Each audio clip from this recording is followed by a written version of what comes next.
ng bayan, maasahan anumang panahon.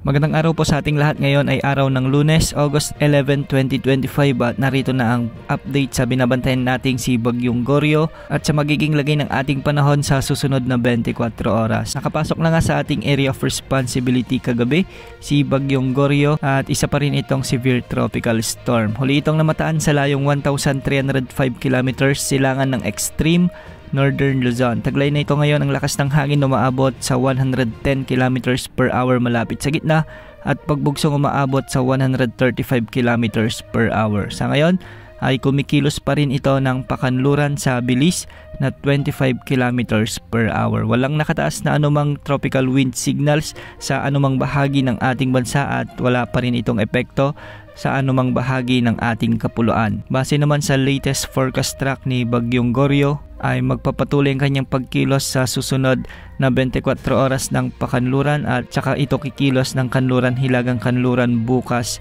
August 12. Posible itong maglandfall sa bahagi ng Taiwan sa araw ng Miyerkules bago ito makalabas ng ating area of responsibility. Inaasahang lalakas pa si Bagyong Goryo bilang typhoon category sa susunod na 12 oras bago ito muling humina bilang severe tropical storm. Inaasang magbabago pa ang track ng bagyong ito. Posible pang mas bumaba ang inaasang pagkilos nito dahil sa malakas na high pressure area na nagtutulak sa bagyo pababa. Kung sakaling mas bumaba pa ito ay inaasang maapektuhan nito ang mga isla ng Batanes, lalong-lalo na yung mga pag-ulan na dala ng bagyo sa mga susunod na araw.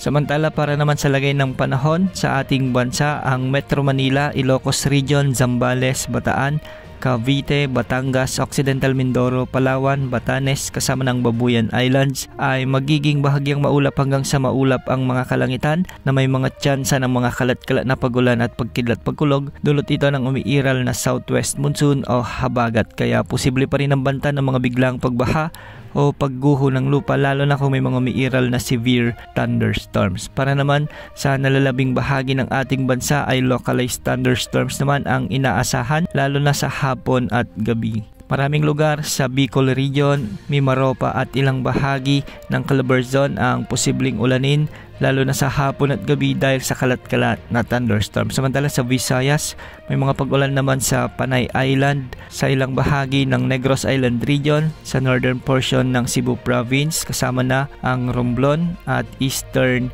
Visayas. Dulot pa rin ito ng mga localized thunderstorms lalo na sa hapon at gabi. Samantala sa Mindanao naman posible ang mga kalat-kalat na malalakas na pag-ulan lalo na sa hapon at gabi sa may Zamboanga Peninsula, Sorsogon at ilang bahagi ng Davao Region at Bangsamoro Region. Magiging maliwalas naman ang panahon ngayong umaga sa Northern Mindanao at Caraga, ngunit pagsapit ng hapon ay may mga kalat-kalat na rin na mahinang pag-ulan. Para naman sa lagay ng mga pag-alon sa ating mga karagatan ng mga baybayin ng Luzon at kanlurang baybaying sakop ng Visayas ay posible ang mga pag-alon hanggang 1.5 meters. Samantalang sa nalalabing baybaying sakop ng bansa ay posible ang mga pag-alon hanggang 1.5 meters. Antabayan na ng mga susunod na updates ukol pa rin sa binabantayan nating si Bagyong Goryo sa mga susunod na oras. Yan muna ang latest sa lagay ng panahon. Ito po ang weather update ng bayan, maaasahan anumang panahon.